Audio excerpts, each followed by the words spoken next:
की होने वाली जनरल काउंसिल की मीटिंग जो कनाडा में होनी है, उसकी ब्रीफिंग मीटिंग भी के लिए चर्चा करेंगे। और उसके पहले मैंने विचार किया कि आप सब लोग पधार रहे हैं, तो औपचारिक अनौपचारिक चर्चा हमारी शिमला कॉन्फ्रेंस के समय, उसके बाद गुवाहाटी के समय जो हमारी कुछ चर्चाएं हुई थी, उन चर्चाओं को हम आगे बढ़ा सकें और जो विचार हम सबने वहां पर अपने अपने विचार दिए थे, उन विचारों को एग्जीक्यूशन पूर्ण रूप से हो सके, ताकि हम देश के अंदर लोकतांत्रिक संस्थाओं को सशक्त कर सके, मजबूत कर सके। ये लोकतांत्रिक संस्थाएं जवाबदेही से काम करें। इन लोकतांत्रिक संस्थाओं से के माध्यम से देश और प्रदेश की जनताओं की अपेक्षाएं, आकांक्षा पूरी हो। इसके लिए सभी पीठासीन अधिकारी अपने अपने विधान सभा में, विधान परिषद के अंदर उनका प्रयास रहता है कि निष्पक्ष और निर्वाध रहते हुए हम इन सदनों को निर्बाध रूप से भी चलाएं और इन सदनों में व्यापक सार्थक चर्चा और संवाद हो, चर्चा संवाद का उच्च स्तर हो। कानून बनाते समय जहां उस सदन के जनप्रतिनिधियों की अभिव्यक्ति भी हो, लेकिन उसके साथ साथ देश और प्रदेश की भावनाओं को भी कानून बनाने के समय हम सम्मिलित कर सकें, इसके लिए हमारे प्रयास रहते हैं।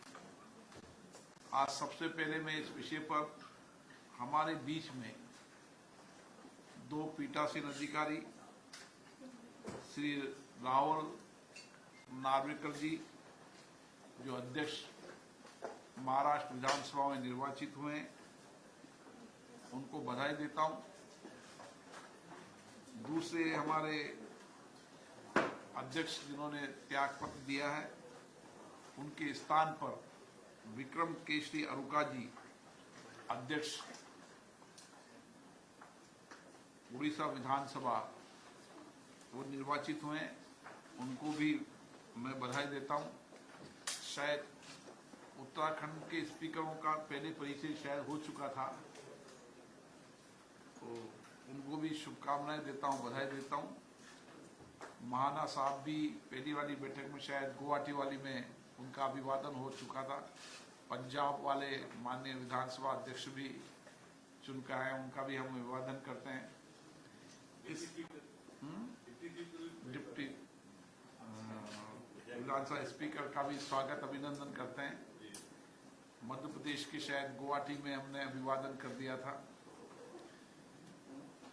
सभी माननीय विधानसभा अध्यक्ष का मैं आज इस संसद के कक्ष में अभिवादन करता हूं, क्योंकि हमारी जब चर्चा हुई थी तो सामान्य हमारी चर्चा हुई थी कि एक कॉन्फ्रेंस हमारी दिल्ली से बाहर हो, एक कॉन्फ्रेंस यहाँ भी हो। पिछले दिनों में जैसा कि आप लोगों का आग्रह था, चीफ जस्टिस साहब से मिला था, उनका भी सहमति थी। और राजस्थान विधानसभा के अंदर कल जा रहे हैं, उन्होंने कहा मैं राजस्थान विधानसभा की असेंबली में जा रहा हूं, वहां भी उनका कार्यक्रम होगा। उन्होंने भी जब कभी भी अपन बुलाएंगे तब वो भी सहर्ष रूप से उन्होंने निमंत्रण को स्वीकार किया, क्योंकि आज हमारी बैठक औपचारिक भी अनौपचारिक भी है। इसलिए मैं सबसे पहले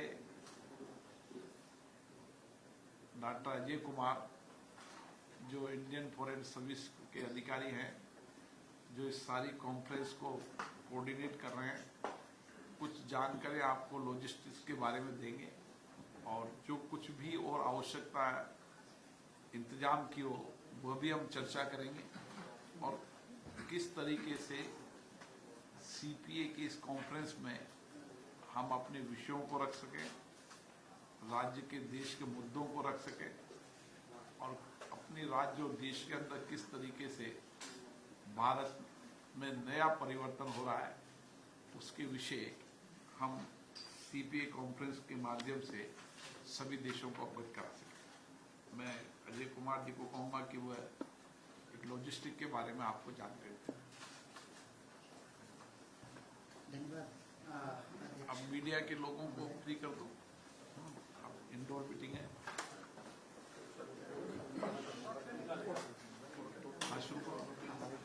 धन्यवाद अध्यक्ष महोदय। मैं सर्वप्रथम आप सब लोगों का हार्दिक अभिनंदन और वेलकम करता हूं आज की मीटिंग के लिए। जैसा कि आप सब लोग जानते हैं, माननीय अध्यक्ष लोकसभा की अध्यक्षता में एक भारतीय संसदीय शिष्टमंडल हैलीफैक्स कनाडा में 65वें राष्ट्रमंडल संसदीय सम्मेलन में भाग लेने के लिए जाएगा। ये सम्मेलन जो है 22 अगस्त को सारे डेलीगेट्स का अराइवल होगा और 26 अगस्त को सारे